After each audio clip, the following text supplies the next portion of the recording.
Welcome to the Night Library Archive. Tonight, it's time to leave the noise of the world and the busy thoughts of the day at the doorstep. In the quiet corridors of our archive, we are opening a new chapter just for you. You are about to embark on a journey that transcends time, a journey designed to rest your soul. You are safe, you are comfortable, and now, you only hear the rhythm of my voice and the soothing atmosphere around you. Now, adjust your pillow. Pull up your blanket, and gently close your eyes. Our story begins, and you are drifting toward the most peaceful shores of sleep. The fire in my lungs burns like stoked embers trapped within the cage of my ribs. With every ragged breath, the scent of dust and damp earth abrades my throat like coarse shards of flint. As I crest the summit, I expected the mercy of a cooling breeze, but the hilltop offers no sanctuary, only the sight of more road, more distance, and a heavier shroud of despair. There is no stopping. To stop is to be ground beneath the gears of this massive machine of iron and leather. My heart strikes against my ears like a rhythmic sledgehammer. Thump, thump, thump. That sound is not just my pulse. It is the echo of 5,000 hobnailed boots striking the mud in agonizing unison. My breath falters, black spots dance before my eyes, but the cold rim of the shield to my right jolts me back to reality as it clatters against my sagging shoulder. Sweat stings my eyes, a salt-laden burn, yet I have not the luxury to wipe it away. My hands are shackled to the rough ash of the pilum and the leaden straps of the scutum. Directly ahead of me, Lucius stumbles, and the tension in the air snaps like an electric arc through the ranks. Lucius is the victim of weeks of fouled water and hard bread so stale it defies the teeth. The 40-kilogram pack on his back is no longer equipment, it is a gravestone slowly pressing him into the mire. I can see his knees trembling, the cold sweat running down the back of his tunic has mixed with the dust to form a gray slime. If he falls, if he breaks the rhythm of the march, the fury of those behind us and the vine staff of the centurion will burst not just upon his back, but upon the very soul of the century. A soldier's fall is not merely one man's defeat, it is a crack in the invincible, flawless facade of Rome. And Rome does not love cracks, it either mends them with blood or breaks them entirely. Lucius's wheezing breath mingles with my own. I want to reach out to steady him, but I lack the strength to even extend a finger. I am a mere ant crushed beneath the weight of my own existence. As we reach the peak, the gray void on the horizon offers no pity. Though the sun hides behind a veil of clouds, it only serves to trap the suffocating humidity beneath our segments of plate. Every fiber of my being screams for one thing, to stand still. For 1 minute, for one fleeting heartbeat, to drop the load and collapse into the dirt. But I know that the descent of this hill will be more treacherous than the climb. On the way down, the sharp agony in my kneecaps will feel as though someone has wedged small stones into the joints, bone grinding against bone with every jarring step. And in the darkest corner of my mind, the never-ending nightmare waits, the camp. The march was only the beginning. At the end of this 10-hour descent into hell, there is no bed, no warm meal awaiting us. There is only earth, pickaxe, and shovel. Before the sun sets, we must tear the trench from the ground. We will claw at the soil until our fingernails weep, driving heavy stakes into the earth until our palms are a map of broken blisters. Our arms, already turned to stone from clutching the shield, will now rebel as we raise the defensive walls. With every strike of the pick, the electric jolt of pain radiating down my shoulders serves as a grim preview of the sleepless night to come. The camp will be built, the tents pitched, but the ground beneath those skins will be no different from the wet, cold earth we tread upon today. We are not heroes. We are the grit, the sweat, and the bone dust mixed into the mortar of an empire. And tonight, as we dig until our hands bleed, we will not hear songs of victory, but only the low, hollow ache of our own marrow. The last crimson streak of the sun is hemorrhaging out of the sky as we finally halt.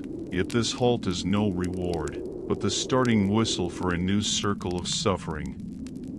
The very second I am permitted to lower the weight from my shoulders, my body's equilibrium shatters. Gravity seems to multiply, dragging me toward the mud with a violent force. The furka, that heavy wooden yoke upon which my entire world hangs, hits the ground with a dull thud that echoes like a snapping chord within my soul. But I have no time to kneel. The centurion's voice cracks like a whip through ears already ringing with exhaustion. The trench. The stakes. No one sleeps. My hands, frozen in a claw-like grip from hours of clutching the pylon, are now forced to wrap around the rough, splintered handles of the pickaxes. The earth here is stubborn. It feels as though it hates us, as though it is actively pushing back against our intrusion. With every swing, a wave of electric agony surges up through my forearms and settles at the base of my skull. The blisters on my palms, which had bubbled during the march, have long since burst, making the wooden handles slick with fresh blood. But if I stop, the burden on the man beside me increases. Roman discipline is not fed by brotherhood, but by a mutual fear of one another's failure. If the trench is not dug, if the rampart does not rise, we fear the vine staff of our own officers more than the barbarians who might cut our throats in the dark. By the time the trench is waist deep, my lungs are choked with the scent of dust and stale sweat. My own perspiration mingles with the churned soil. We are not just marking the borders of Rome with blood, but with this anonymous, gray sludge. Lucius is beside me, moving like a revenant. His eyes are open, but his gaze is fixed on a void. I can hear the dry, rhythmic clicking of his shoulder joints every time he heaves the pick. We do not speak. We have no breath for words. Every gasp of air is a precious fuel that must be hoarded for the next strike. Eventually, the sun vanishes entirely, replaced by a suffocating, pitch-black gloom. Under the flickering, jaundiced light of torches, we begin to plant the pilon auralia, the sharpened defensive stakes, along the rim of the trench. These stakes are not just to keep the enemy out, they are the bars of our own prison. Tonight, we will tell ourselves we are safe behind these walls, but in truth, each of us is sleeping inside a grave we have spent the last 4 hours digging. My hands tremble so violently that as I shift a heavy stone into place, I feel the warmth of blood seeping from beneath my fingernails. In the cooling night air, that warmth is the only thing that reminds me I am still alive.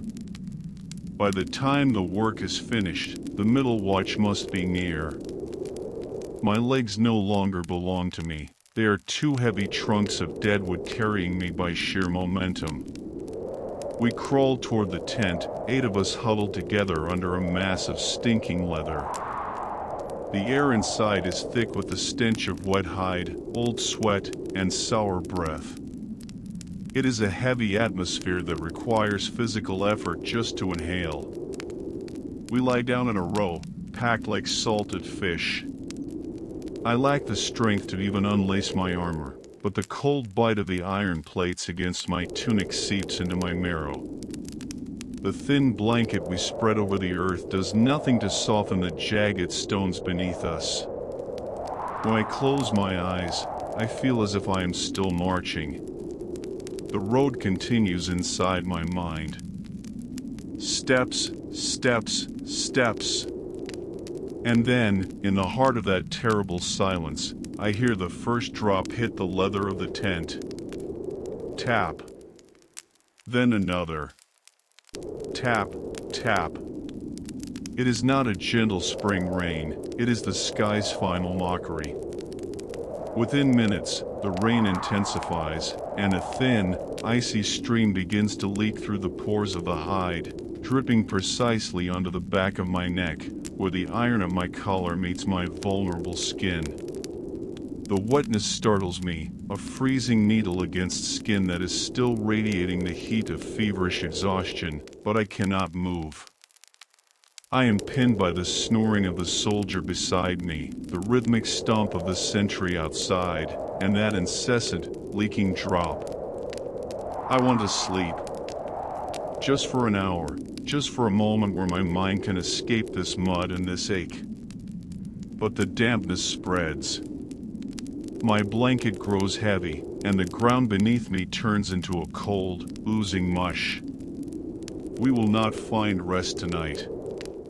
We will only wait in the sodden dark for the merciless sound of tomorrow's trumpet. The glory of Rome is built upon these shivering bodies in these waterlogged tents. And I am nothing more than a grain of dust within its foundations. The gray dawn is not a salvation, it is merely a dim lantern held over our misery, revealing the true extent of the rot. The trumpet blast, that metallic, cruel shriek that echoes through the folds of my mind, forces my crusty eyelids open. Every joint in my body creaks as if trying to expel the dampness that settled into the marrow during the night.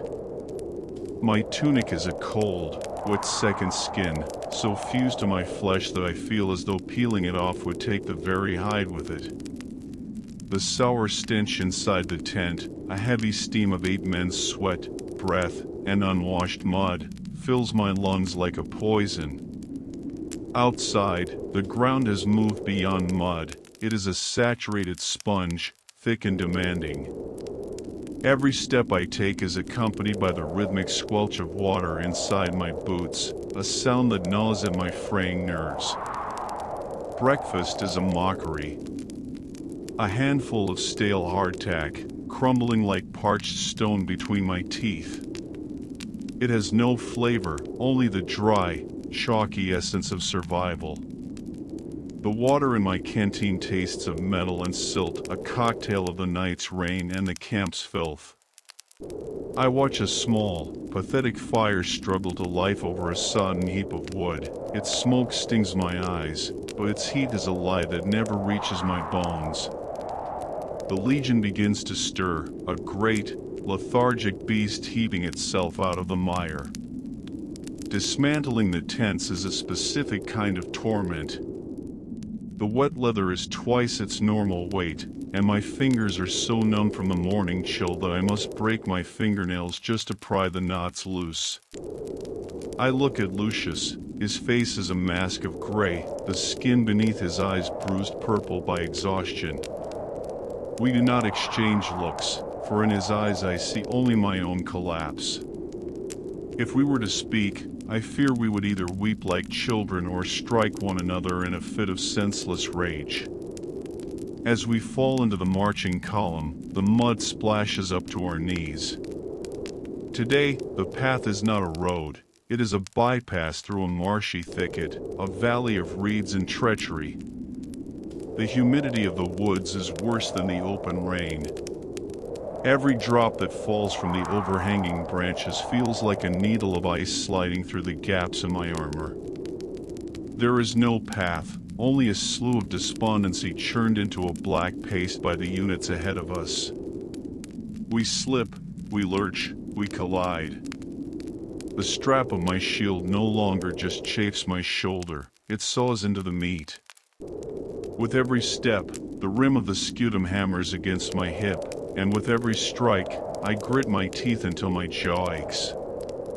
By midday, the air grows heavy, yet the temperature does not rise, it only thickens. The dusty burn in my throat returns. For a legionary, the greatest torture is the inability to stop. Are you thirsty? Drink while you march. Has a stone found its way into your boot? Walk until it draws blood. Has the pack shifted? Rebalance it with your straining neck muscles. The column does not stop. If it stops, the rhythm of 5,000 men shatters. If it stops, Rome stops. And the centurion is always there, his vine staff twitching, eager to trade your hesitation for a stripe across your back. Deep in the woods, climbing over fallen trunks and slick, protruding roots, the boy to my right, I don't even know his name, he joined but a month ago, trips on a vine and slams face first into the muck. The weight of his pack pins him down like a beetle on its back, struggling in the slime. No one stops. I want to reach out as I pass him, but the shield of the man behind me presses into my spine, forcing me forward.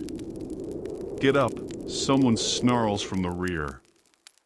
The boy pushes himself up, sobbing, his mouth and eyes filled with black silt. In that moment, I realize we are not just fighting an enemy, we are fighting gravity, we are fighting the earth, we are fighting the very weight of our own existence. The ache in my feet has become a pulse.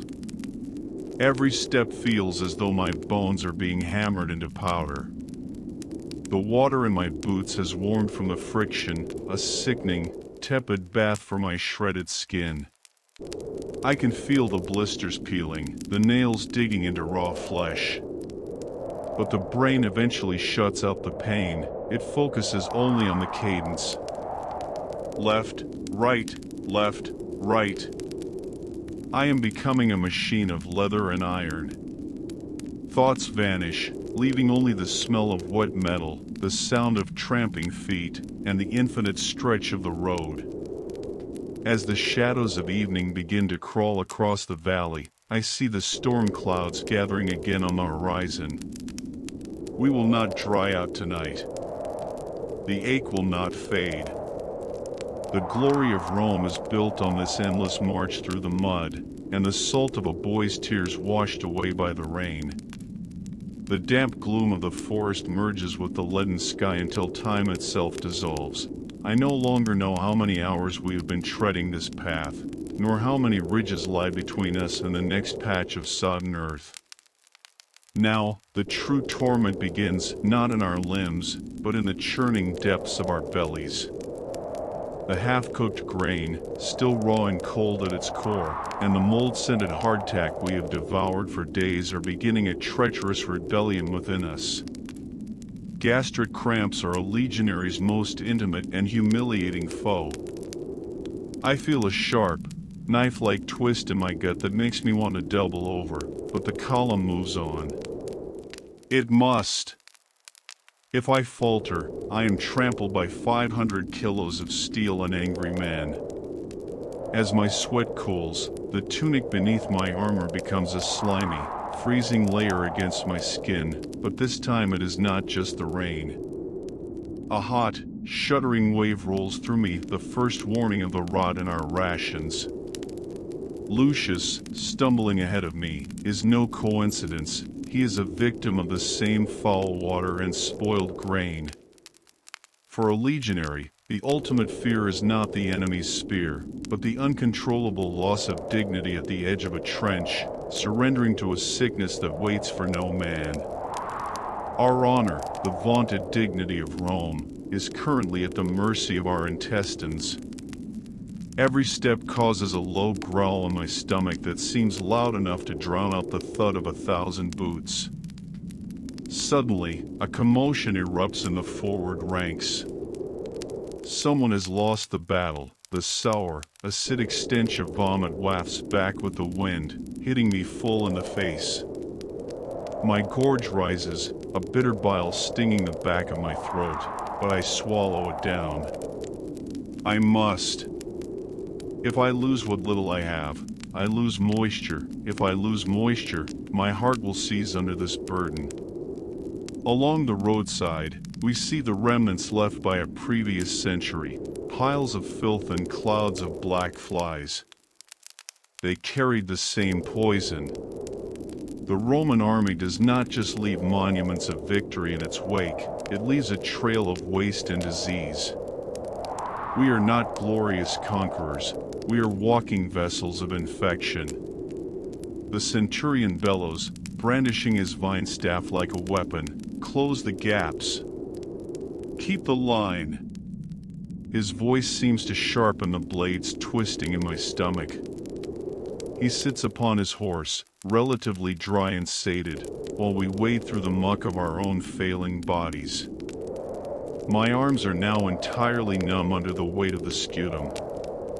I can feel my fingertips turning a bruised blue. The blood flow is so restricted that the hand clutching the pilum feels like a foreign object, a piece of meat I have merely borrowed. The pain in my left foot is shifted as well. It is no longer a dull ache, it is as if a red-hot nail is being driven into my heel, pushed deeper with every agonizing stride. As evening shadows stretch long and lean, the sight of the camp should be a relief, but it is a false promise. The grain wagons are bogged down miles back in the mire, and we stand in the gathering dark, unable to look one another in the eye for the hunger that gnaws at us. The cramp in my stomach, now hollow and searing, is unbearable. I want to sink into the mud and vanish, but the Optio thrusts a shovel into my shaking hands. No grain until the ditch is dug. The words are a death sentence. I lean into the spade with hands that vibrate with fatigue. The earth is heavier today, more spiteful. With every shovelful of sludge, I feel as though I am deepening my own grave. When night finally falls and the much-anticipated, but likely sickening ration of sour wine and boiled mash is distributed, no one has an appetite. We huddle around the fires, our eyes stinging from the thick, acrid smoke that offers no warmth. I look at Lucius, the light in his eyes has flickered out. He stares not at the fire, but through it into a void. This silence is not the silence of peace, it is the silence of a soul completely spent. He crawls toward the tent without finishing his meal. I look down at the gray, slurry-like mess in my wooden bowl. Indistinguishable bits of gristle float in the dark liquid. I eat it. I eat because if I do not, I will not climb the next ridge tomorrow. I eat, but every swallow sits in my throat like a cold stone. As we pack into the tent, the dampness from the ground is sharper than the night before. The rain has stopped, but the air is thick with a cloying, sinister fog that makes our bones ache. I wrap my blanket tight, shivering. The pain in my gut hasn't left, it has only retreated into a crouch, waiting for the middle of the night. I know I will wake in the freezing dark, driven by a desperate need, terrified of the sentries and the mud. We are not the divine warriors of the marches. We are hungry, footsore, and terrified of our own frailty. And tomorrow, when the sun rises, this ghost will have to put on that heavy armor once again. The middle of the night offers no sanctuary, only a cold, deafening silence broken by the rhythmic, what gasps of 7 other men. Sleep is not a gift, it is a fragmented series of feverish visions. At the very moment I feel myself slipping into a deeper void, that wild, twisting agony in my bowels jerks me upright like a bowstring. I open my eyes to see only the gray, indistinct seep of moonlight through the leather hide and the suffocating, nauseating stench of unwashed bodies. A comrade's arm flails and strikes my face, another sweaty foot presses against my knee. But my only world is the desperate need to reach the air. If I delay for a heartbeat, the last remnants of my dignity will perish upon this sodden blanket. I bolt outside without my armor, clad only in my thin tunic and trembling limbs. The night air hits my sweat-drenched skin like a sheet of ice, making my flesh tighten like drying parchment. My feet are bare, I had no time for boots, and the freezing slush oozes between my toes, climbing to my ankles.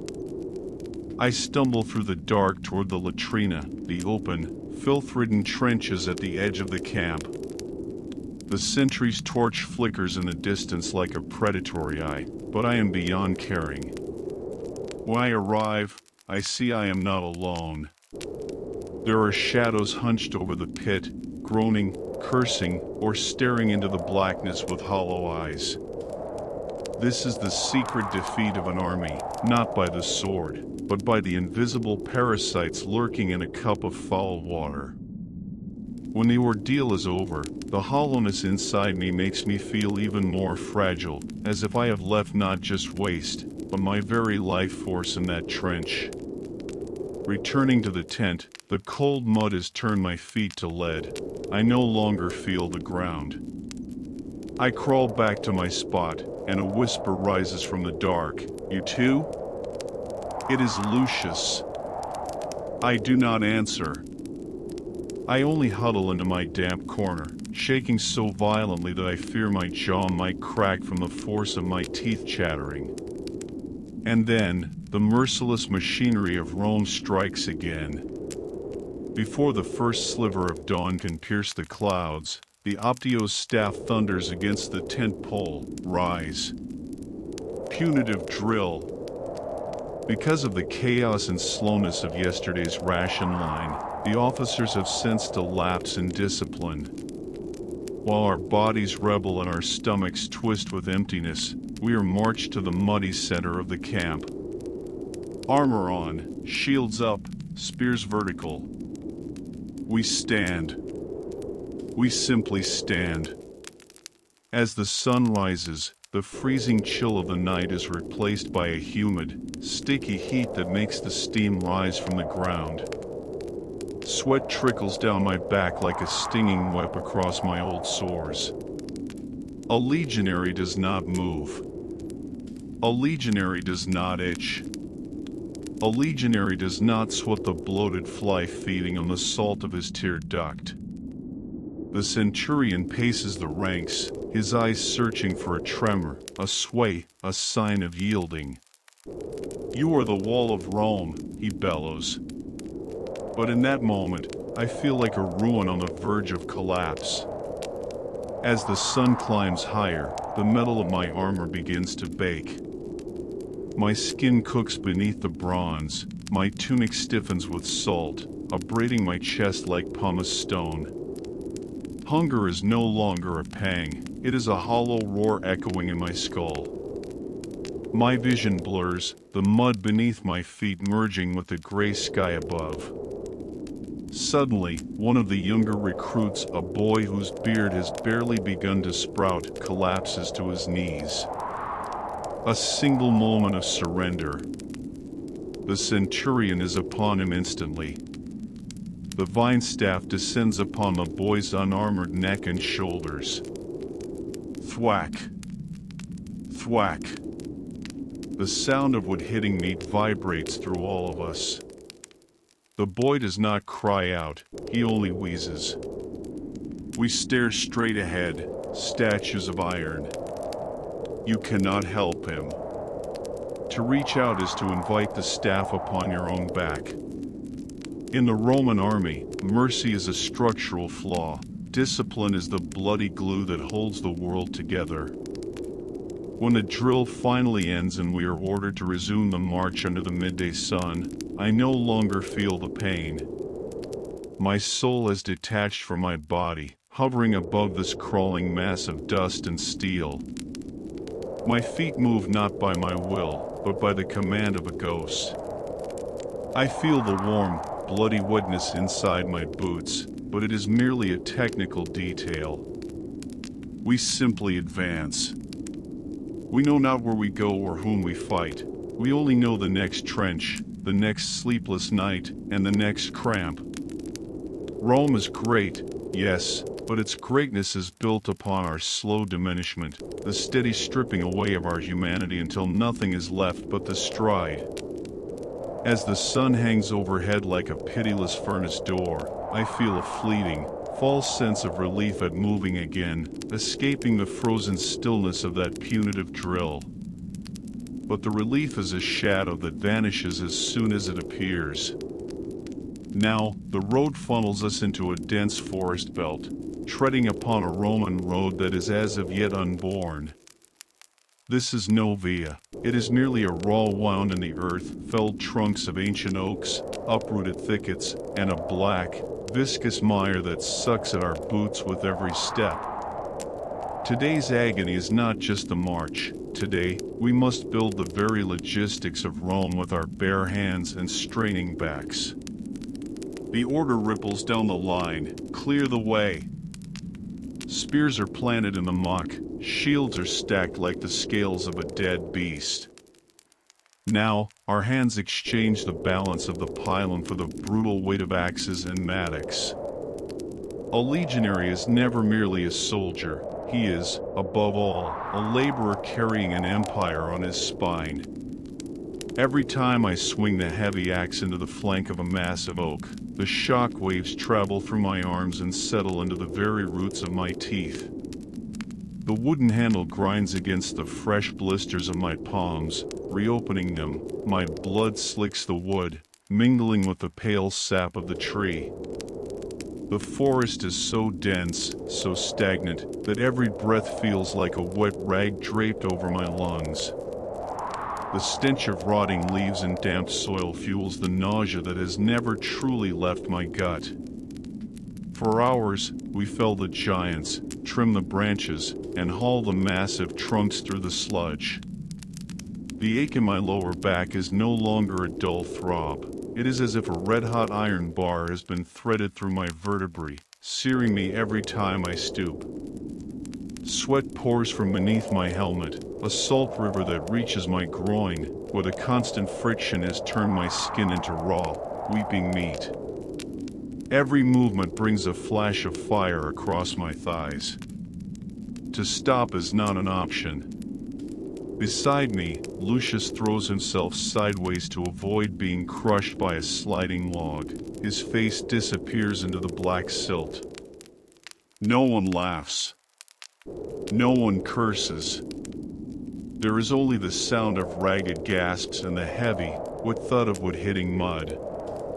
By mid-afternoon, the forest's true inhabitants descend upon us, swarms of midges and stinging flies, drawn to our salt and our sores. They settle on our eyelids, crawl into our nostrils, and feast on our open wounds. Our hands are occupied with the timber. We have not the luxury to swat them away. I feel the tickle of a fly walking across my eyeball, searching for moisture, and I am on the verge of madness, yet I only grit my teeth. Roman discipline has not just made us machines against the enemy, it has made us unfeeling logs, forced to ignore the desperate signals of our own nerves. We attempt to corduroy the road, laying logs side by side to create a bridge over the quagmire. It is a giant, maddening puzzle played out in the filth. The logs slide, crushing fingers, slipping from beneath our boots to plunge us into the depths of the silt. The trunk I carry on my shoulder presses down on my collarbone until I am certain I hear the bone splinter. But I cannot shift the weight. I must maintain the pace of the man behind me. If I lose my footing, I may break Lucius's leg beneath me, and for a legionary, a broken limb in the wilderness is a silent death sentence.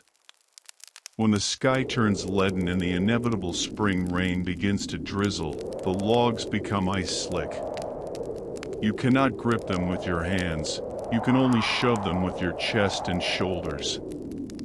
Every point where my armor rubs against my tunic is now bleeding.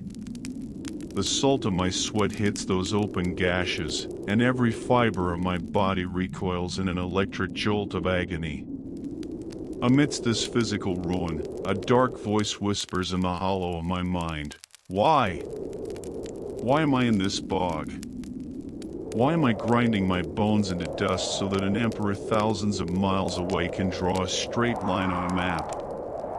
As evening approaches, the distance we have won is measured only in a few hundred paces. But the cost is the total exhaustion of 8 men and a forest floor soaked in our blood. Looking back, it is impossible to see this narrow, muddy corridor as a glorious road of Rome. It is merely a scar, a temporary wound on the earth that the forest will likely swallow again as soon as we move on. When we retreat to pitch the camp, we dig with our bare hands because the tools are blunt. There is no food, only a little water and sour wine. Lucius sinks down beside me. His hands are so swollen he cannot bend his fingers. He looks at me, the light in his eyes replaced by a terrifying emptiness. "Tomorrow," he whispers, "will it be the same trees?" I do not answer. I know that if the trees end, the hills begin. If the hills end, the rivers come. Rome never stops, and as long as Rome moves, our silent misery will never find an end.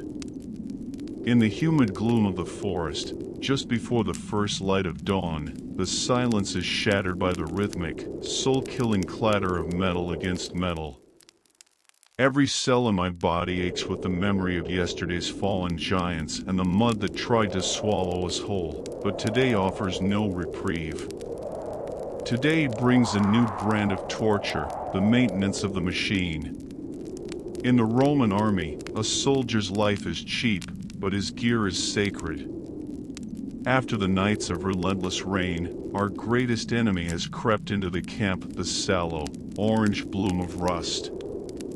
If the armor does not shine, the centurion's wrath will burn upon our skin. I sit on a damp log, a handful of sand and a scrap of coarse leather in my hand, and begin to scour the plates of my Larica segmentata. The sensitivity in my fingertips has long since vanished, the skin is cracked, and the sand grains find their way into the deep fissures, radiating a fresh wave of agony with every stroke. But I cannot stop. The high-pitched, grinding screech of the metal being scoured saws at my nerves in the early morning quiet.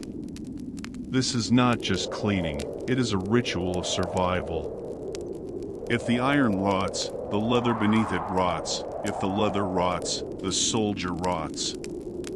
The sin of the rust, that sharp, metallic tang of oxidized iron mingles with the hollow ache of my stomach until my head swims.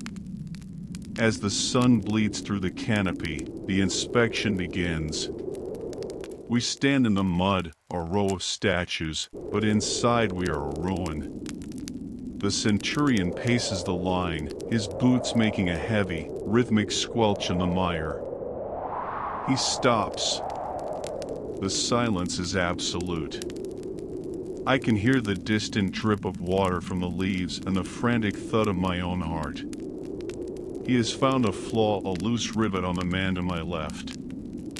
The vine staff strikes, a sudden, sharp crack against the shoulder. My comrade doesn't even grunt. I only hear him grit his teeth until the enamel surely groans. In Rome, a defect is baptized in physical pain. I look at my own armor. It glitters, but that shine was bought with my own blood and sweat as polish. We resume the march, and the path leads us to the bank of a swollen river. The water is a brown, churning beast, fed by the spring rains. There is no bridge. The order is simple: cross. As I take the first step into the water, a shock of freezing cold hammers into my legs and surges up to my groin. Within seconds, the water filling my boots has killed all sensation in my feet. But there is no halting. I hoist my shield above my head, balancing my pilum in the other hand. The current, combined with my 40-kilogram pack, tries to pull me into the depths. The stones beneath me are slick, treacherous traps waiting to snap an ankle. In the center of the river, the water reaches my waist. The icy flow seeps through the gaps in my armor plates, thieving my body heat with a predatory hunger. My breath hitches, my heart hammers against my ribs to cope with the sudden chill. For a second, I lose my footing. My shield grows heavy, the river pushing against it like a solid wall. I am about to be swept away, a heap of drowning iron, when Lucius reaches out, grabbing the rim of my scutum to steady me. Our eyes meet. There is no thank you, only that dark, weary understanding. Not today, brother. You will not die today. When we reach the far bank, we are introduced to a new dimension of misery. My tunic, my armor, my bedroll, everything is sodden in twice its weight. With every step, the water in my leather boots makes a sickening glov-glov sound as my feet turn to pulp. When the wind blows, the wet metal of my breastplate freezes my very skin. We must keep moving. If we stop, the hypothermia will hunt us down one by one. Movement is the only heat we have left. As evening falls, the damp cold has settled into the very marrow of my bones. We reach the new campsite, but there is no dry wood to be found. We huddle around a black, choking smoke that pretends to be a fire. We do not take off our wet tunics, for the air outside is even colder. We try to dry our clothes with our own body heat, a process that takes hours of shivering, agonizing patience. My skin is shriveled, my fingers so swollen they throb when they touch each other. The glory of Rome is hidden here, in these silent tears shed over a guttering fire and the blue-tinged, trembling bodies of men waiting to dry. Tomorrow morning, the trumpet will shriek again, and we will climb back into that cold, what iron-like ghosts haunting our own armor. The damp, hollow silence of the night is broken only by the rhythmic, teeth-chattering tremors of 8 men huddled in a space meant for 6. My tunic, which I tried to dry with my own failing body heat, has become a clammy, stiff shroud against my skin. But the true torment begins with the pale, sickly light of dawn and that pervasive, inescapable stench that defines the camp, the smell of rust and decaying leather. Today there is no march, no digging. Today, we face one of the most hated rituals of the Legion, lust ratio and the equipment purge. If a single rivet is loose on your plates, if the leather of your grip is blackened by sweat rot, the price will be paid in the sting of the vine staff across your spine. I sit with a piece of pumice stone and a rag soaked in gritty oil, scouring the plates of my Lorica segmentata. The sensitivity in my fingertips was surrendered to the road weeks ago. The skin is cracked, and the oil-slicked sand grinds into those raw fissures, sending fresh jolts of fire through my hands with every stroke. The high-pitched, agonizing screech of metal on stone saws through the morning air, tattering what remains of my sanity. This is not cleaning, it is a desperate act of survival. Rust is not just oxidation, it is proof that a legionary's discipline is rotting. And the moment the centurion sees that rot, he ceases to see you as a man and views you only as a broken part to be discarded or beaten back into shape. By midday, we are lined up in the muddy center of the camp like a row of iron statues. The shine of our armor is a magnificent lie, a glittering mask over bodies that are starving, sleepless, and broken. The centurion paces the ranks. The heavy, rhythmic thud of his boots and the muck draws closer. He stops directly in front of me. I hold my breath. The world stands still, the wind ceases to blow, and my heart forgets to beat. His eyes dissect every curve of my plates, every stitch on the rim of my shield, with the clinical coldness of a surgeon. I feel Lucius beside me beginning to sway. His legs are finally rebelling against this static torture. The centurion turns toward him, his face a mask of predatory discipline. He does not use the lash this time, he only stares, and that gaze cuts deeper than any whip. The hours following the inspection are spent in the most grueling, tedious labor, the mending of the hide. The leather facing of my shield absorbed so much water during the river crossing that it has begun to warp and peel. I am forced to restitch it with a thick bone needle. As I struggle to push the needle through the hardened leather, my numb fingers betray me. The point slides and drives itself deep under the nail of my thumb. The pain is so white, so sharp, that my vision momentarily fails. But I cannot cry out. I cannot make a sound. I simply suck the blood from the wound and continue. For a Roman soldier, pain is as common as the humidity in the air or the dust on the road. Our emotions are buried behind these heavy shields. As evening shadows stretch, the camp scent shifts. It is no longer just dampness, it is the smell of scorched fat and rancid grain. Today's ration is worse than usual. The stones in the grain set my teeth on edge, and every swallow feels like a cluster of thorns in my throat. Lucius sinks down beside me, his hands stained a permanent gray from the metal dust.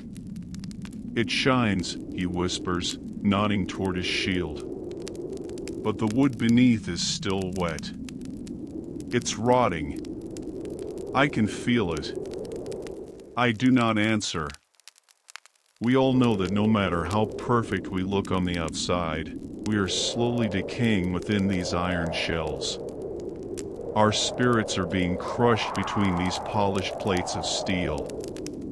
When night falls and the torches are extinguished, we return to the humid tomb of the tent. As I strip off my armor, the expected relief of weightlessness does not come. Instead, a greater heaviness settles over me. My muscles have become so accustomed to the iron cage that they no longer know how to rest, twitching and cramping in the sudden freedom. In the dark, I feel the pulse of the wound under my thumbnail. It throbs with the rhythm of the camp. Rome's glory is hidden in these secret infections behind polished plates, in fingers calloused from stitching, and in the silent agony of donning the armor every morning. Tomorrow, the road will call again, and we will imprison our souls within that cold, bright metal once more.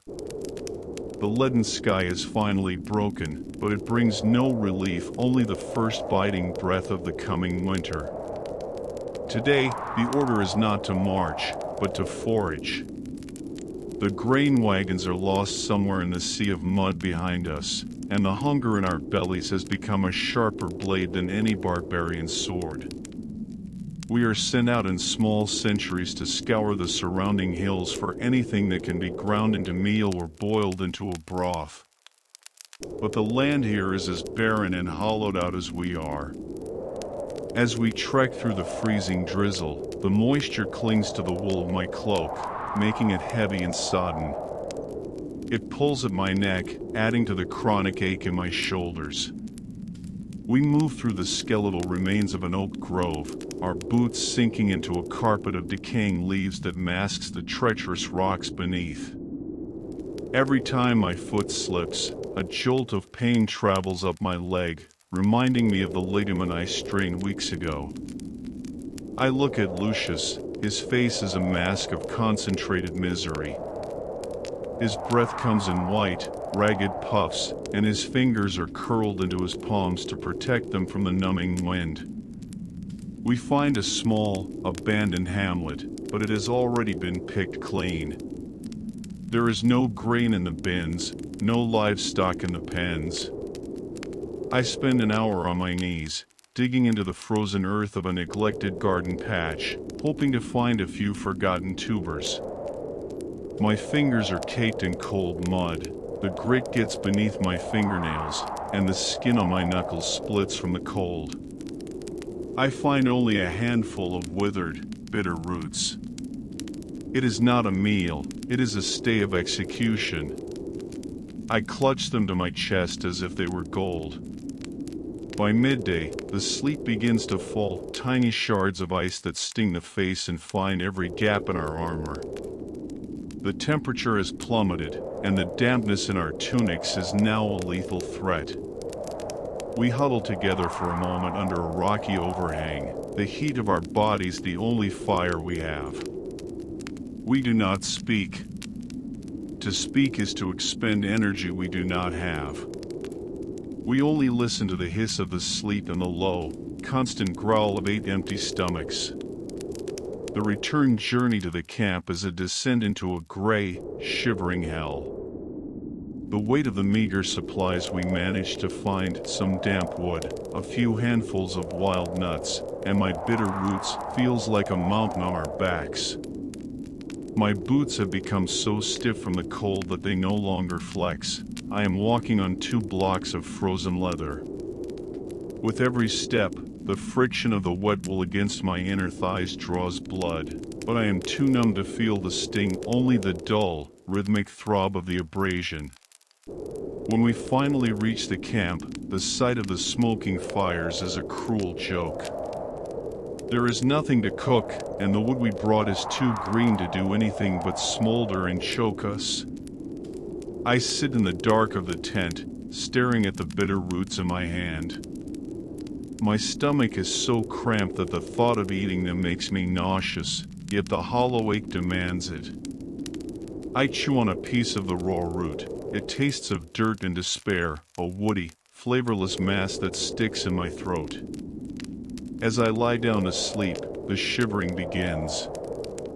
It is a violent, uncontrollable shaking that makes my teeth rattle on my skull. No matter how tight I pull my wet blanket, the chill from the ground seeps through, claiming my ribs, my spine, my very soul. In the dark, I realize that the glory of Rome is not won on the battlefield with trumpets and banners. It is won here, in the freezing silence of a foraging party, in the cracked hands of a soldier digging for roots in the mud, and in the quiet, terrifying realization that winter is coming, and many of us are already ghosts. The sleet has turned to a heavy, clinging snow that blankets the camp in a deceptive silence, but beneath that white veil, the rot is deepening. Today, the order is not to march, but to fortify. The winter is no longer a threat on the horizon, it has arrived, and it has found us wanting. We are tasked with raising the Ager, the great earthen rampart, even as the ground beneath us turns to iron. The shovels no longer slide into the earth, they bounce off the frozen crust with a jarring vibration that shatters the bones of my wrists. I grip the wooden handle of the spade, my hands wrapped in strips of torn, oily rags to keep the skin from freezing to the wood. Every strike against the earth sends a shockwave through my shoulders, rattling the old injuries of a year's hard labor. We are digging up the ditch, throwing the heavy, half-frozen clods of clay upward to form the bank. The weight is agonizing. My breath comes in frantic, white gasps, and the cold air burns my lungs like inhaled lye. I look at the man beside me, not Lucius today. He has been sent to the wood-cutting detail, but a fresh-faced boy from the south. His eyes are wide with a primal terror, but cold as a predator he does not know how to fight. By midday, the humidity of our labor has turned our tunics into damp, heavy weights. The moment we pause for a heartbeat, that moisture begins to freeze. I can feel the ice forming in the weave of my cloak, making it stiff as a board. Our armor is a curse. The metal plates draw the heat from our cores with a relentless, parasitic hunger. I feel my heartbeat slowing, becoming a dull, heavy thud in my ears. We are no longer men, we are beasts of burden, moving by the rhythmic, Pavlovian command of the Optio's whistle. The true misery reveals itself when we are ordered to move the massive oak logs for the palisade. These are not the dry timbers of a summer camp, they are waterlogged, ice-coated pillars of death. As we hoist one onto our shoulders, the ice-slick surface slides against the iron of my shoulder guard. One slip, one falter in the rhythm, and the man behind me will have his chest crushed. I feel the skin on my neck being flayed away as the rough bark grinds against me, but I am too numb to feel the sting, only the crushing pressure on my spine. My knees buckle, my boots slide in the gore-colored slush of the ditch, and for a second, I see the darkness. I want to let go. I want to let the weight take me. When the sun begins to set a pale, bloodless disk sinking into the gray, the work is far from done.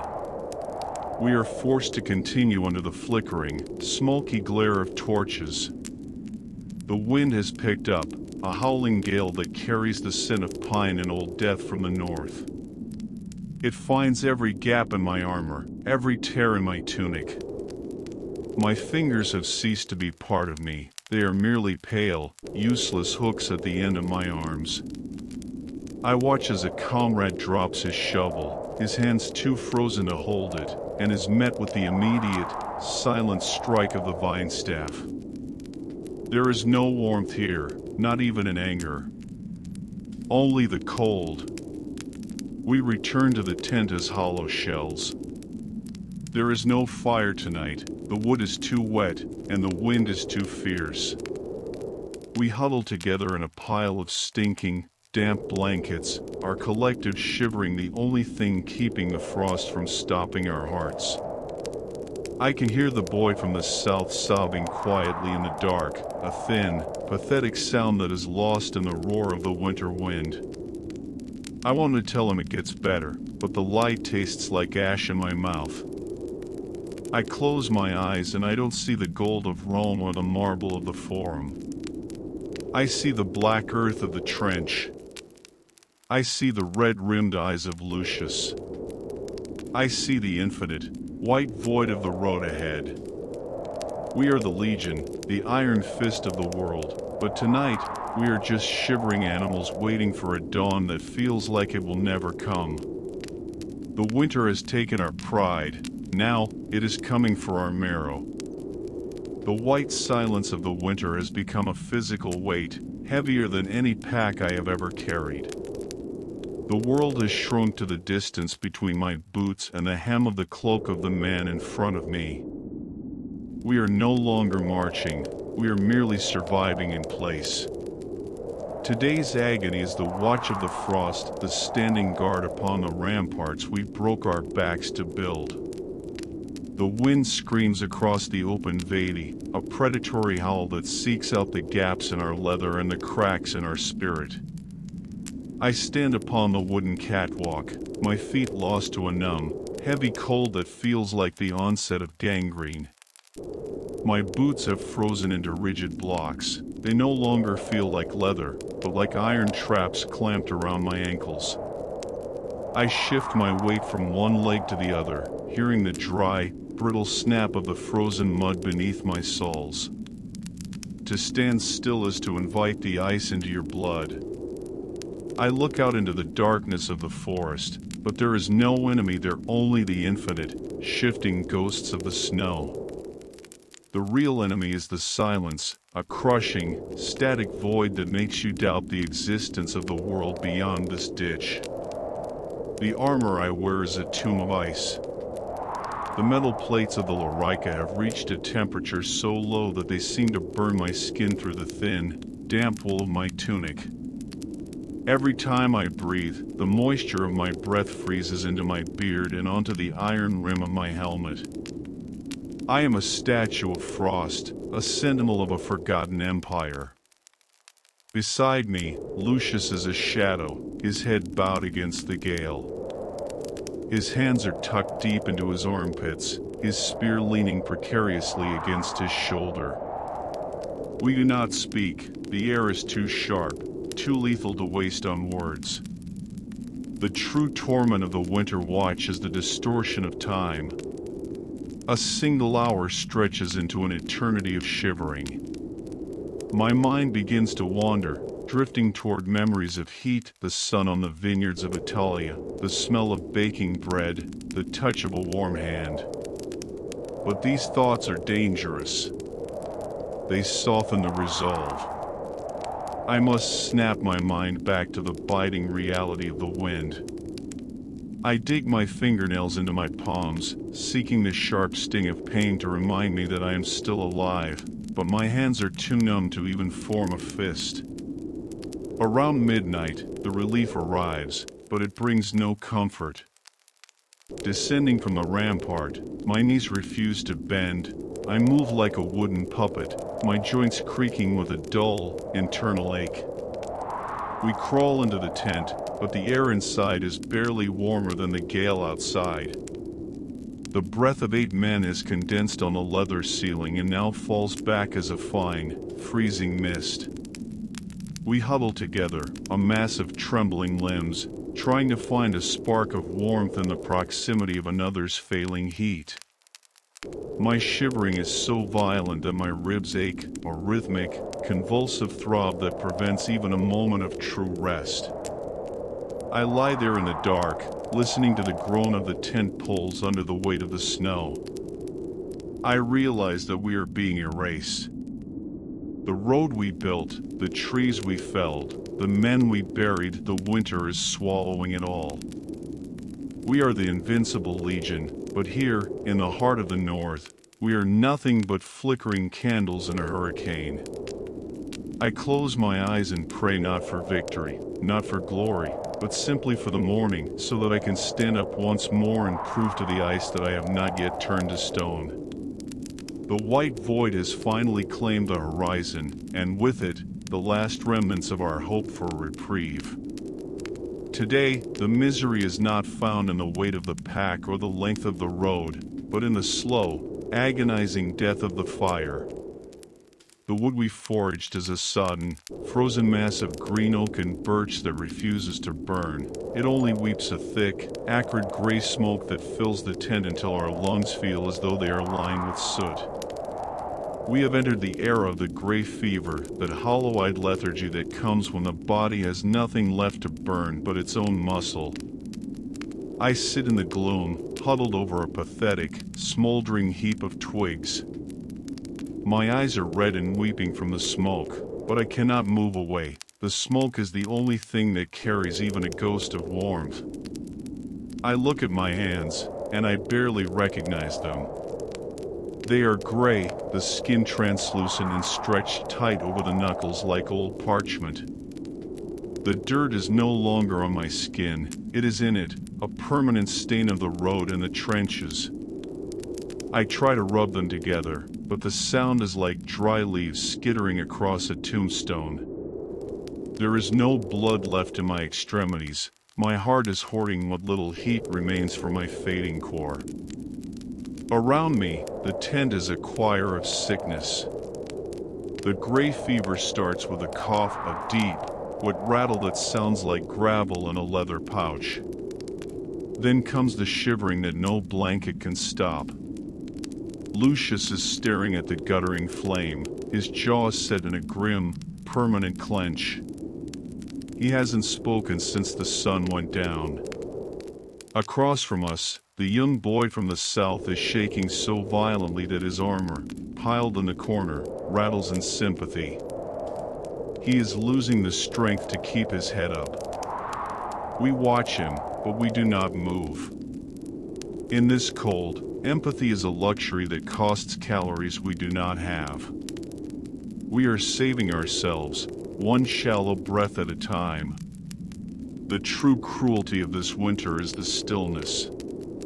When we were marching, the pain was a roar. Now, it is a whisper. It is the sound of the frost creeping up the tent poles. It is the sound of my own skin cracking in the dry, frozen air. We are ordered to perform maintenance, but how can you maintain iron when your fingers cannot even grasp the oil rag? I try to clean my blade, but the metal is so cold it feels as though it would shatter if I struck a stone.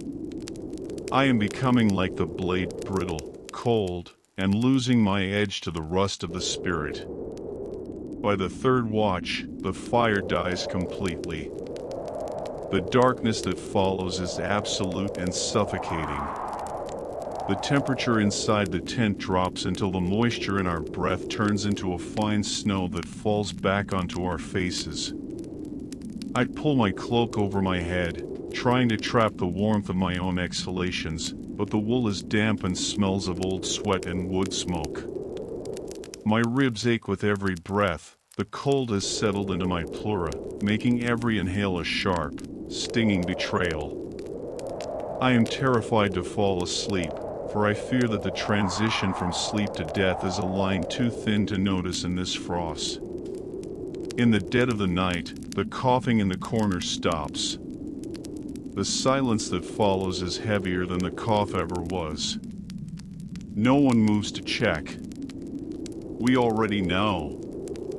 The winter has taken its tithe, and by morning, we will have to break the frozen earth once again to bury a boy who just wanted to see the sun.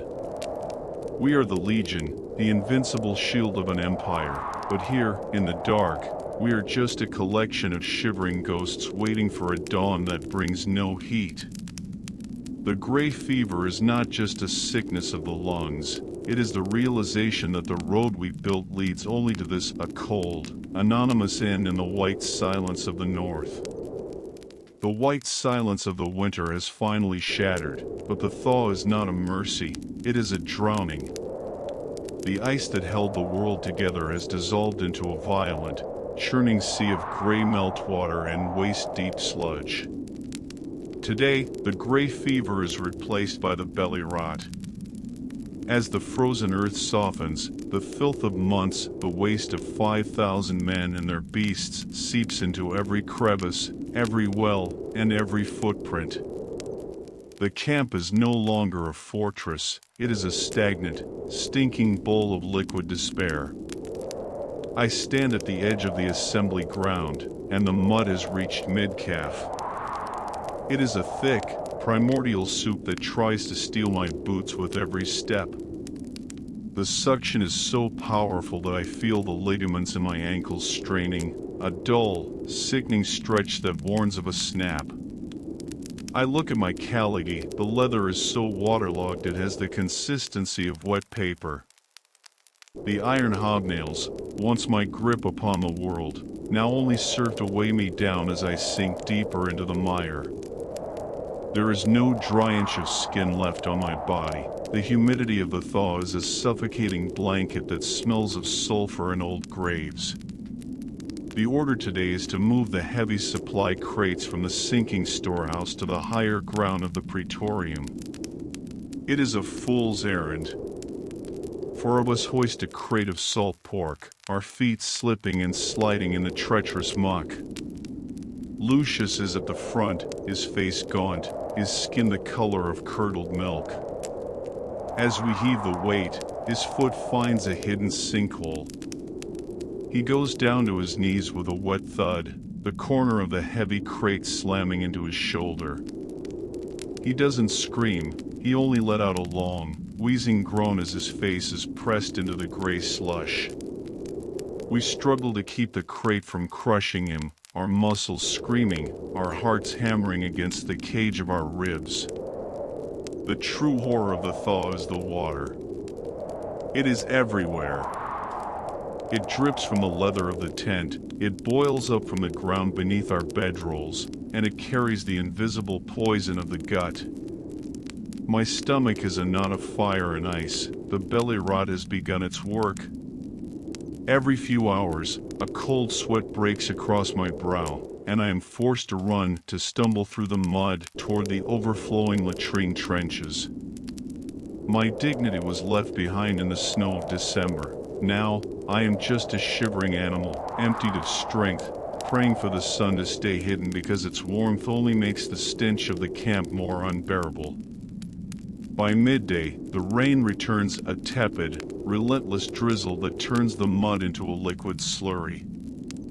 We are ordered to dig new drainage channels, but the earth is so saturated that the walls of the trenches collapse as soon as we heave the soil out. It is a labor of Sisyphus. I dig until my hands are raw, the gritty silt grinding into the sores between my fingers. The water in the trench is black and oily, reflecting a sky that offers no hope. I look at my reflection in a puddle. I do not see a soldier of Rome. I see a ghost of the bog, a creature made of silt and sorrow. As evening falls, the wind picks up, chilling the moisture in our tunics until we are shivering once more. We huddle in a tent, but the floor is a pool of liquid mud. We have tried to build platforms of branches, but they only sink. We lie on the verge of drowning in our own shelter. Lucius is shaking, his eyes rolled back in his head, his breath a ragged, wet rattle. I wrap my arm around him, trying to share what little heat remains in my shivering frame. We are the Legion, the conquerors of the world, but we are being defeated by a few inches of rising water and the rot in our own bellies. I lie there in the dark, listening to the relentless drip, drip, drip of the leaking hide. I realize that the road we built didn't lead to glory, it led to this stagnant hole in the earth. The winter tried to freeze our hearts, but the spring is trying to dissolve our very bones. I close my eyes and I don't dream of home. I only dream of a place where the ground is solid, where the air doesn't smell of death, and where I can stand up without the world trying to pull me down into the mud. The bugle call that signals the first march of the new season does not sound like a herald of spring. It sounds like the cracking of a whip over an open wound. The thaw has left the earth a soft, treacherous pulp, and as we strike our tents, the weight of the waterlogged leather feels like a final insult from the winter. My body is a map of 1,000 small betrayals. The ache in my lower back has become a permanent, grinding heat, and my knees pop with the sound of dry twigs with every step. Today, we leave the stagnant rot of the winter camp behind, but we carry the ghost of that misery in our marrow. As I hoist the furk onto my shoulder, the wooden yoke finds the exact spot where the skin has been flayed raw by months of labor. I grit my teeth so hard I fear they might shatter. The order to march is given, and the Legion begins to heave itself forward like a great, wounded beast. The mud is no longer frozen, but it is deep, a thick, black mortar that tries to claim my callity with every stride. Schlock. Schlock. Schlock. The sound of 5,000 men wading through the mire is the only heartbeat this valley knows. Lucius is marching beside me, his stride halting and uneven. He survived the belly rot, but it has thieved the meat from his bones. His armor hangs off his frame like the shell of a dead beetle. We do not speak. The effort of drawing breath through the humid, heavy air is all the conversation we can afford. I look at the road ahead, or what passes for a road, and I see the same infinite, gray horizon we faced a year ago. The cycle is beginning again, but the men who started it are gone, replaced by these hollowed-out shadows of iron. By midday, the sun manages to pierce through the leaden clouds. It should be a blessing, but it is a curse. The heat begins to bake the mud on our tunics, turning it into a stiff, abrasive crust that saws at our necks and armpits. The humidity rises from the ground in a shimmering, sickening haze, carrying the scent of the thawing earth, a smell of wet stone and ancient, disturbed graves. My thirst is a screaming void in my throat, but the water in my canteen is lukewarm and tastes of the leather skin and the silt of the last camp. I swallow it, but it brings no peace. The true agony of this first march is the re-breaking of the body. My feet, softened by the dampness of the winter, are now being shredded by the friction of the march. I can feel the blisters forming, then bursting, then the raw flesh grinding against the rough wool of my wraps. Every step is a fresh baptism in pain. But the rhythm of the Legion is absolute. You do not stop for a blister. You do not stop for a cramp. You march until the sun dies, or you die. There is no middle ground in the service of Rome. As we reach the site for the new camp, my legs are shaking so violently I can barely stand still for the assembly. The ground here is slightly higher, but it is still a waste of scrub and stone. We are ordered to dig the trench again. I pick up the shovel, and my hands, which had just begun to heal, split open once more. The blood is bright and hot against the cold handle of the tool. I look at the sun sinking into the west, and I realize that time has no meaning here. There is only the march, the trench, and the wait. Tonight, as I lie on the hard earth, listening to the rhythmic, what coughs of the century, I realize that the spring has brought no rebirth. It has only brought the return of the labor. The road is still there, waiting for our boots. The trees are still there, waiting for our axes. We are the iron of Rome, forged in the winter and tempered in the mud, but I wonder how many more times we can be beaten against the anvil of this land before we finally shatter into 1,000 nameless pieces. The spring humidity has not brought life, it has only brought a thicker, more suffocating brand of dread. Today, the order is not for the heavy labor of the camp, but for something that curdles the blood in a different way, a scouting foray into the black heart, the dense, unmapped forest that looms beyond our new ramparts. We are no longer a mass of 5,000. We are a small, isolated knot of 20 men, swallowed by a canopy so thick it thieved the sun before it could even reach the forest floor. As we step into the twilight of the trees, the physical ruin of the winter meets the psychological weight of the unknown. The ground here is a treacherous carpet of rotting pine needles and moss-covered stones that roll under our boots like the skulls of the unburied. Every snap of a dry twig underfoot sounds like a thunderclap in the oppressive silence. I grip the shaft of my pilum until my knuckles turn white, my palm sores stinging against the wood. My eyes are wide, darting between the shadows of ancient oaks that look like twisted, reaching limbs. The forest is not empty, it is watching. I can feel the gaze of the unseen enemy in the small of my back, a cold, prickling sensation that makes the sweat on my neck turn to ice. The march is slow, a rhythmic torture of stop and start. We move 10 paces, then freeze, listening for the sound of a bowstring or the rustle of a deerskin tunic. The silence is a physical pressure against my eardrums. I can hear the frantic, shallow breathing of the man behind me and the rhythmic, metallic clink of Lucius's armor plates as he shivers, not from the cold, but from the raw, jagged nerves of a man who knows he is being hunted. The forest floor is a graveyard of fallen branches that snag at our greaves, trying to trip us, to pull us down into the dark mulch. By midday, the humidity becomes a wet rag across our faces. The air is stagnant, smelling of musk and damp decay. We find a clearing, and in its center, the remains of a small, pagan shrine, antlers tied to a blackened trunk with strips of raw hide. It is a warning, a silent curse left by the ghosts we are trying to conquer. My stomach, already weakened by the winter's rot, knots into a hard ball of lead. We are the masters of the world in the open field, but here, in the tangle of the briars, our formation is a joke. Our shields are too wide, our spears too long.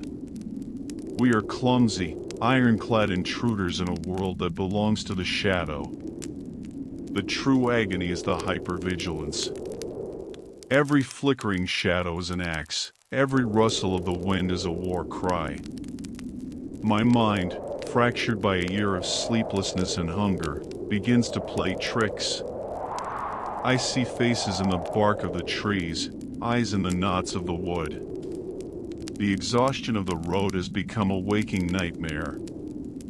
I want to scream, to challenge the forest to just end it, to break the tension that is sawing through my spirit. But I am a Roman. I move in silence.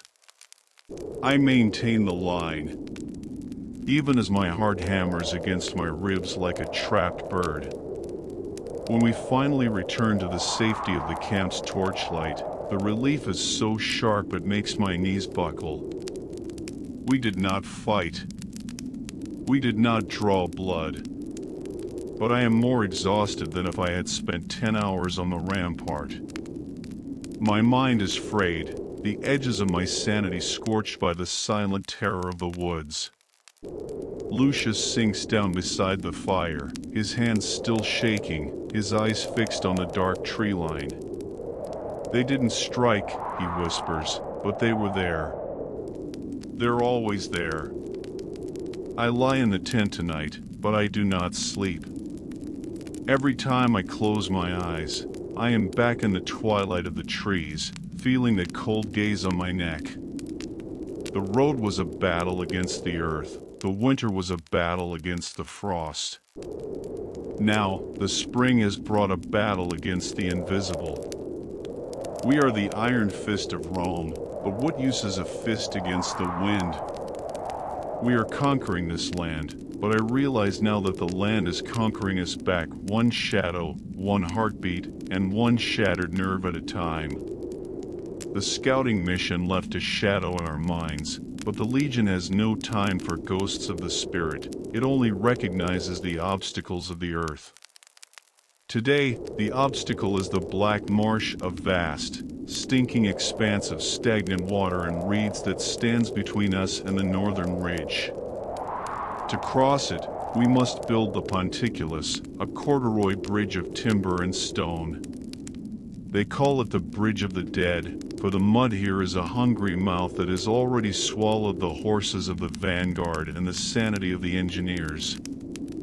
As I step onto the first layer of logs, the world beneath me becomes an unstable, shifting nightmare. The mud is a thick, black oil that coats everything. We are tasked with hauling massive, waterlogged pine trunks from the forest edge into the heart of the mire. The wood is slick with a green, ancient slime that makes it impossible to grip. Every time I heave a log onto my shoulder, the weight drives my feet deep into the muck. I can feel the cold, putrid water seeping over the rims of my caligy, soaking my wool wraps in a liquid that smells of sulfur and drowned things. The true agony is the suction. Every step is a violent struggle against the earth.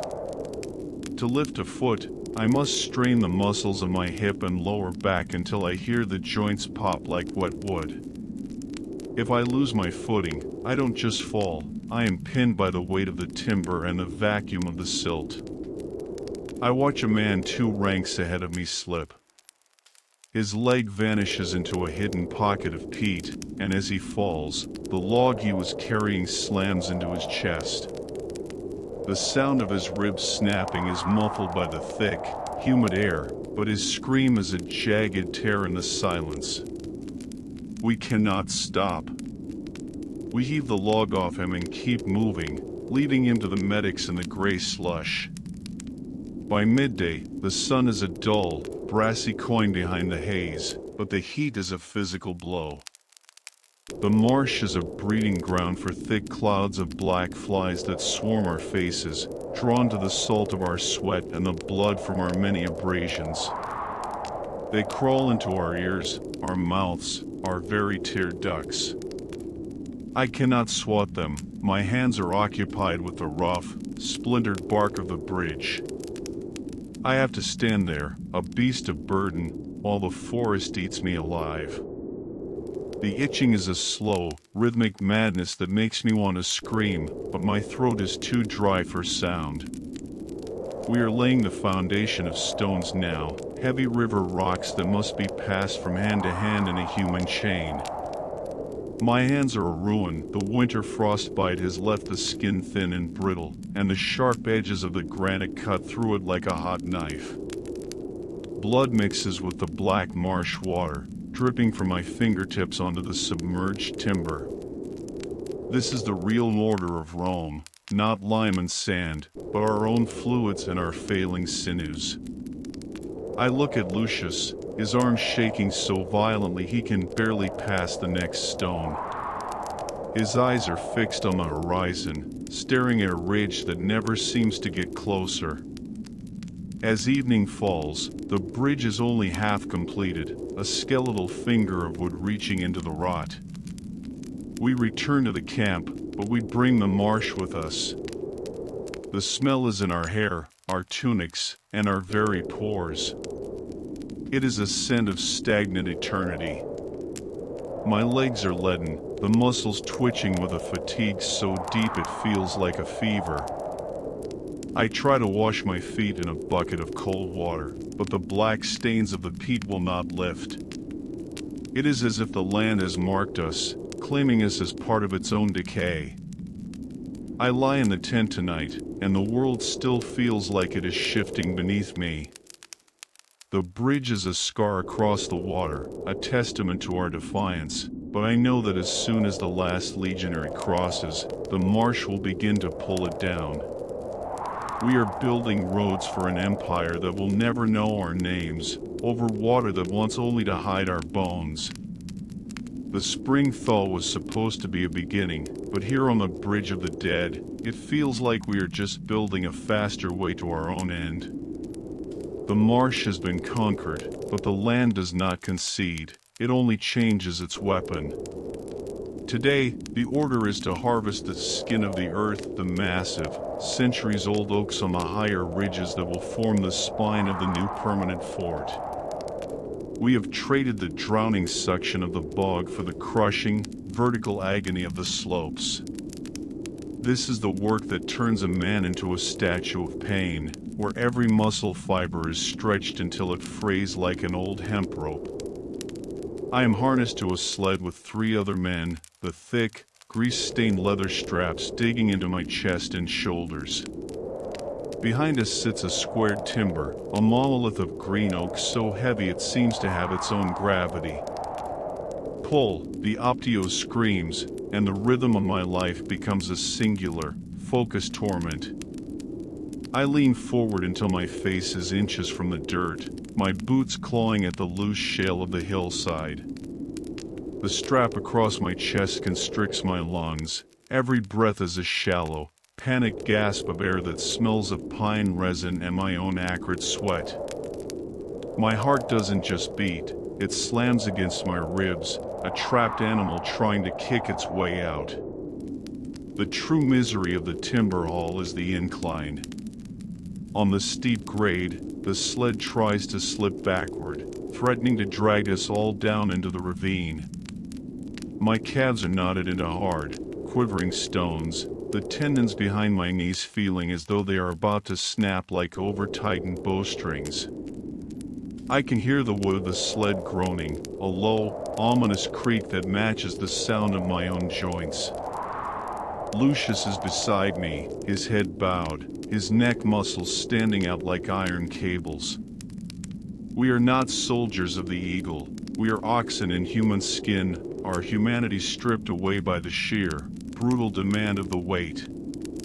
By midday, the spring sun has turned the ridge into a humid furnace. The sweat is no longer a trickle, it is a deluge that blinds me and makes my grip on the guide rope slick and treacherous. The salt finds the raw, unhealed gashes on my shoulders, the marks of the yoke, and sets them on fire. The pain is so constant, so absolute, that it becomes a hum, a background noise to my existence. I am no longer a man who thinks, I am a machine that pulls. I don't see the forest or the sky, I only see the heels of the man in front of me in the dark, churned earth beneath my feet. The tragedy of the haul occurs when the sled hits a hidden root. The jolt is sudden and violent. The man on the rear left loses his footing, and for a terrifying second, the weight of the oak shifts entirely onto the rest of us. I feel my spine compress, a sickening crunch in my lower vertebrae that sends a white-hot bolt of lightning up to my skull. I drop to one knee, the strap nearly crushing my windpipe. "Hold it!" Lucius roars, his voice a guttural growl of pure, desperate will. We hold. We strain until the veins in our foreheads look ready to burst. We survive the slip, but the cost is a new, permanent limp and a darkness in my vision that won't lift. As evening shadows reclaim the ridge, we finally reach the construction site. We drop the sled, and the sudden absence of the weight is more painful than the weight itself. My body doesn't know how to stand straight, my spine stays curved, my shoulders hunched in a permanent defensive crouch. I look at my hands, they are frozen in the shape of the rope, the skin stained black with tannin and dirt. I am becoming stone. I am becoming the very fort we are building. Tonight, in the tent, the silence is different. It is a silence of total, hollowed-out exhaustion.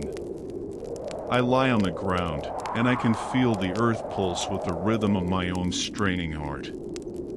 We are the architects of the frontier, but we are building our monuments with the wreckage of our own bodies. The fort will stand for 100 years, its timbers strong and unyielding. But we are the discarded tools, the broken pulleys, the exhausted marrow that will be forgotten before the first winter snow falls on these new walls. The heavy timber of the ridge has been laid, but the earth of the frontier is never satisfied.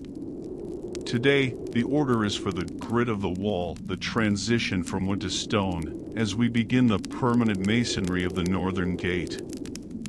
We have traded the crushing weight of the oak for the sharp, skin-shredding reality of the limestone quarry. This is the work that polishes a man's bones until they are as brittle as the rocks he carries. I stand at the base of the new rampart, my hands coated in a thick, white paste of lime and sweat. The sun of late spring has turned the quarry into a blinding, white bowl of heat that reflects off the stones and sears the underside of my jaw. Today's agony is the stone chain. We stand in a line, passing heavy, jagged blocks of limestone from the carts to the masons on the scaffold. The stone is not smooth, it is a series of razor-sharp edges and abrasive surfaces that find every soft part of the palm and every unhealed scar on the fingers. By noon, my hands are no longer skin and muscle, they are raw, weeping maps of the quarry's hunger. The true misery of the stonework is the dust. It is a fine, alkaline powder that hangs in the stagnant air, coating my lungs with every shallow breath. I can taste the limestone in the back of my throat, a dry, bitter chalk that turns my saliva into a thick, gray sludge. My eyes are red and stinging, the grit finding its way behind my eyelids until every blink feels like a sandpaper rub across my pupils. I look at Lucius, who is 3 men down the line. His hair and eyelashes are white with dust. He looks like a ghost that has been unearthed from the very wall we are building.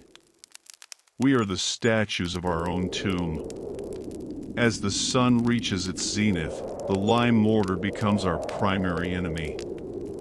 The caustic mixture of lime, sand, and water is a slow-acting poison. It splashes onto my forearms, finding the small cuts from the stone, and begins to burn with a sibilant, chemical ferocity. There is no water to spare for washing, we must keep the chain moving. I feel the lime eating into my flesh, a rhythmic, stinging pulse that matches the thud of the mason's hammers above. We are not just building a wall, we are being fused into it. Our DNA, our skin, and our blood are the secret ingredients in the Roman mortar. By late afternoon, the heat has become a physical weight that tries to push us into the dirt. My lower back is a solid block of screaming nerves from the constant twisting and lifting. Every time I take a stone, my vertebrae protest with a dry, grinding click.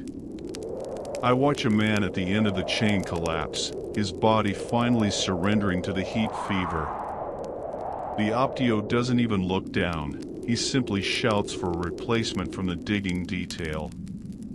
The wall does not care for the man, it only cares for the stone.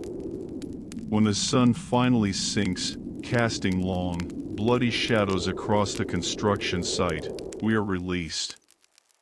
I walk back to the tent, but my gait is stiff, my fingers locked in a permanent, claw-like grip from hours of clutching the limestone.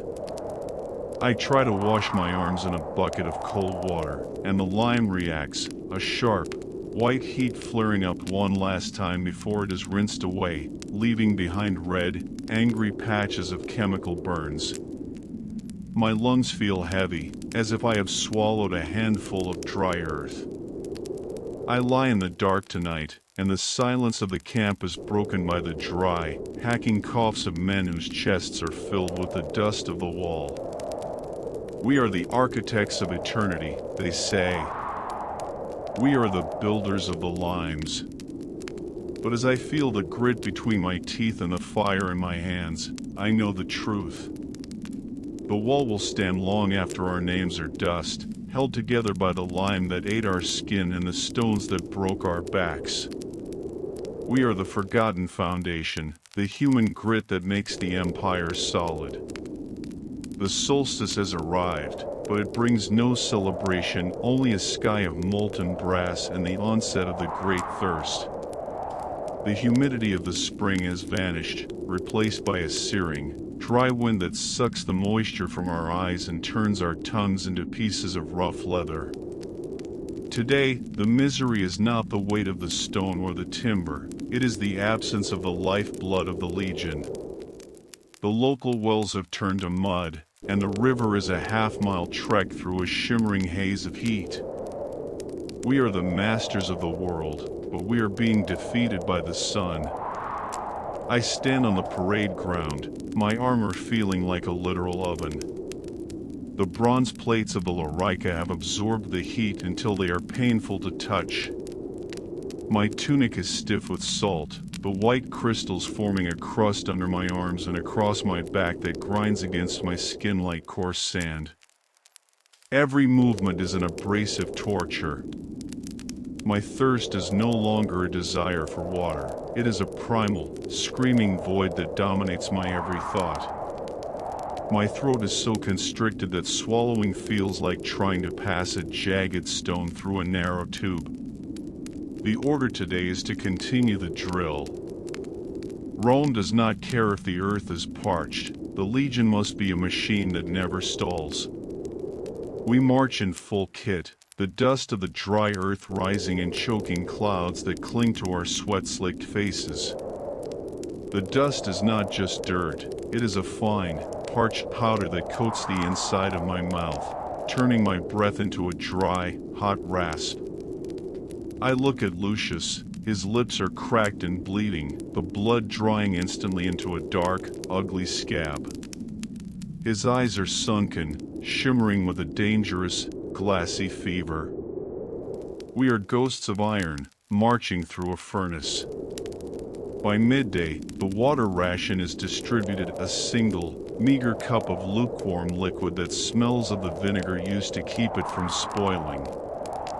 I hold the cup with trembling hands, wanting to bolt it down in one go, but I force myself to sip. The liquid is so bitter, so metallic, that my stomach recoils, but I force it down.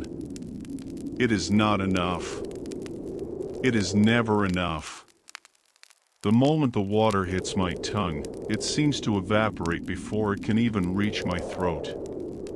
I look at the bottom of the empty cup, and for a second, I feel a despair deeper than any I knew in the winter. At least the snow could be melted. The sun offers nothing but more fire. The true agony of the summer fever is the lethargy of the soul. My mind is a thick, slow-moving sludge. I find myself staring at the horizon, watching the heat shimmer turn the distant trees into shifting, dancing phantoms. My thoughts are fragmented, drifting toward the cool, shaded fountains of a home I can no longer quite remember. The discipline that held me together is fraying. I see a man in the rank ahead of me simply stop. He doesn't fall, he just stands there, his arms hanging limp, his eyes staring at nothing. The Optio's staff strikes his shoulder, but he doesn't flinch. He is gone, his spirit burned away by the relentless glare of the solstice. When we are finally dismissed to the shadows of our tents, the air inside is even more suffocating. The leather hides trap the heat, creating a stagnant, airless tomb. I lie on my back, my heart thudding a slow, heavy rhythm against my ribs. My skin is hot to the touch, a dry, radiating heat that feels as though I am cooking from the inside out. I close my eyes, and I see the white, blinding quarry of the wall. I see the black marsh. I see the red-rimmed eyes of the men I have buried. We have survived the ice, the mud, and the stone. But as the sun refuses to set, hanging in the sky like a vengeful eye, I realize that the most brutal enemy of all is the silence of a dry canteen and the heat that never ends. We are the iron of Rome, yes, but even iron becomes brittle when it is left too long in the forge. The year has come full circle. The searing heat of the solstice has faded into a biting, heraldic chill that speaks of the return of the frost. I stand once more upon the ramparts of the fort we built with our own flesh and bone. The great towers of oak look down upon the valley, their shadows long and skeletal in the dying light of a pale sun. The fort is finished. The road is paved. The frontier is secure. But as I look down at my hands, scarred, gnarled, and permanently stained by the earth, I realize the cost of this security. I am not the man who stepped onto this path a year ago. That man died somewhere in the Black Marsh, or perhaps his spirit was crushed beneath the timber of the ridge. What remains is a shell of leather and iron, a creature of habit and command. Lucius stands beside me, his gaze fixed on the northern woods. We do not speak of the year behind us. There are no words for the things we have endured. We only share the heavy, leaden silence of survivors. The trumpet sounds the same metallic, merciless shriek that has defined every heartbeat of this year. But this time, I do not feel the jolt of adrenaline or the flash of fear. I only feel a profound, hollow weariness. I have been hollowed out by the road, the trench, and the hunger. I am a part of the masonry now, a silent stone in the wall of an empire that will never know my name or the location of my grave. As the first flake of new snow begins to fall, drifting silently onto the cold rim of my shield, I realize the truth of Rome. It is not built on marble or gold. It is built on this, the quiet, uncomplaining disappearance of 10,000 men into the mud and the cold. We are the foundation that must never be seen. I pull my cloak tight, feeling the familiar, grinding ache in my knees, and I turn to follow the column back into the dark. The year is over. The march continues. We have reached the end of our journey for tonight, but the peaceful world we've built will stay with you until the moment you wake. You are completely relaxed now, ready for a deep, restorative rest. Thank you for spending your evening here at the Night Library Archive. If this journey brought you peace, please support us by liking the video and subscribing to our archive. Don't forget to share in the comments which lands you'd like to visit in our next journey. Now, let yourself go into the arms of the night and the silence. Sleep well, and sweet dreams.